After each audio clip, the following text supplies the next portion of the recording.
Bismillahirrahmanirrahim. Assalamualaikum warahmatullahi wabarakatuh. Alhamdulillahirabbil alamin.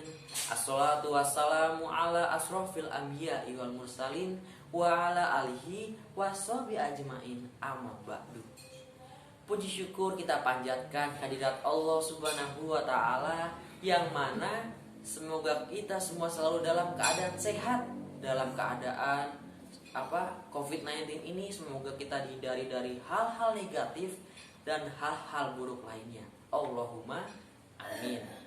Dan tidak lupa sholawat serta salam semoga selalu tercurahkan kepada junjungan kita Nabi Agung Nabi Muhammad Sallallahu Alaihi Wasallam serta keluarga, sahabat dan para pengikutnya, yang semoga kita semua bisa mendapatkan syafaatnya di akhir zaman nanti. Allahumma amin. Hadirin wal hadirat yang dimuliakan Allah, saya ada sebuah lagu yang pastinya hadirin semua tahu lagu ini. Lagunya seperti ini. Sakitnya tuh di sini, di dalam hatiku. Sakitnya tuh di sini, di sini, di sini, di sini, di sini. Coba aja kalau Mbak Cita tahu obatnya, pasti Mbak Cita gak akan sesakit itu. Karena apa? Karena obat dari segala obat yang paling mujarab adalah Al-Quran. Karena Al-Quran adalah Asyifaul lima fi sudur, atau obat bagi segala penyakit-penyakit yang berada di dalam hati manusia. Oleh karena itu, pada kesempatan kali ini saya akan mengangkat tema Al-Quran, mencintai Al-Quran dengan sepenuh hati. Hadirin wal hadirat yang dimuliakan oleh Allah Subhanahu wa taala. Allah Subhanahu wa taala berfirman dalam Quran surat Yunus ayat 57 yang berbunyi, A'udzu billahi minasyaitonir rajim. Bismillahirrahmanirrahim. Ya ayyuhan nas qad ja'atkum mau'idatum mirabbikum wasyifa'ul lima fis sudur wa hudaw wa rahmatul lil mu'minin. Shadaqallahul adzim. Yang artinya, hai manusia, sesungguhnya telah datang kepadamu pelajaran dari Tuhanmu dan penyembuh bagi penyakit-penyakit yang berada di dalam dada, dan petunjuk serta rahmat bagi orang-orang yang beriman. Hadirin wal hadirat yang berbahagia, kita harus membaca dan selalu mempelajari Al-Quran.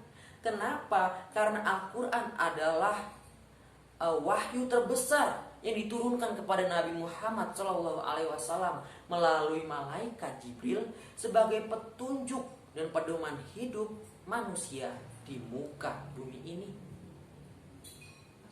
Di dalam Al-Quran pula terdapat banyak sekali hal-hal tentang kehidupan kita, kehidupan manusia, mulai dari ilmu, lalu ada hukum, etika, sejarah, dan masih banyak lagi yang harus kita pelajari sedikit demi sedikit.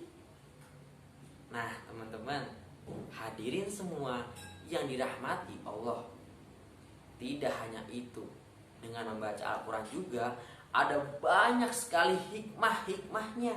Di antara lain, yang pertama, Al-Quran penyejuk dan obat hati yang paling mujarab.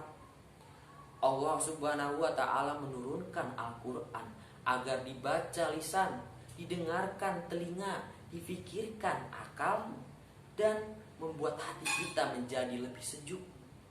Ketika kita stres, ketika kita depresi, kita bingung harus ngapain, membaca Al-Quran mampu menyelesaikan, mampu membuat hati kita menjadi tenang, pikiran kita menjadi lebih jernih, dan kehidupan kita pun menjadi lebih terarah. Yang kedua, Al-Quran penyehat jasmani. Sebagian besar muslim tidak menyadari akan hal itu. Ketika kita membaca Al-Quran tiap-tiap baris, maka kinerja pupil dan retina menjadi ekstra lebih kuat dan tajam. Oleh karena itu, tidak diragukan lagi orang-orang yang sering membaca Al-Quran hidupnya lebih sehat, lebih terarah, dan lebih bahagia dibanding orang yang jarang membaca Al-Quran. Nah, hadirin wal hadirat yang dimuliakan Allah. Selain hikmah, ada pula 5 keutamaan yang dapat kita ambil ketika kita membaca Al-Quran. Apa aja itu?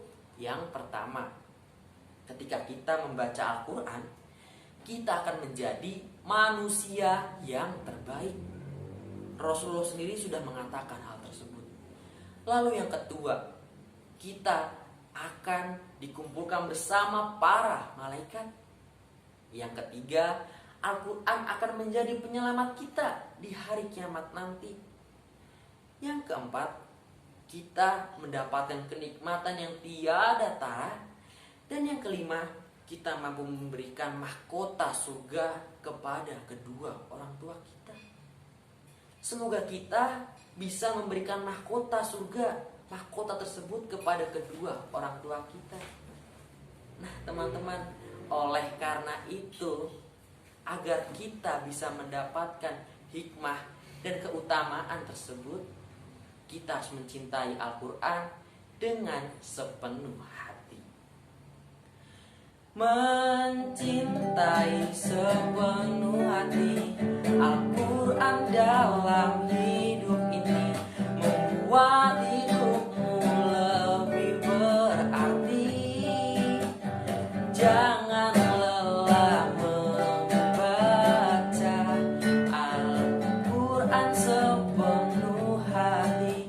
Semoga Allah selalu menyertai. Semoga Allah selalu menyertai. Demikianlah tadi pidato yang dapat saya sampaikan. Kurang lebihnya saya mohon maaf. Undur makola ulatan undur makola. Usikum wa nafsi bitaqwallah. Wassalamualaikum warahmatullahi wabarakatuh.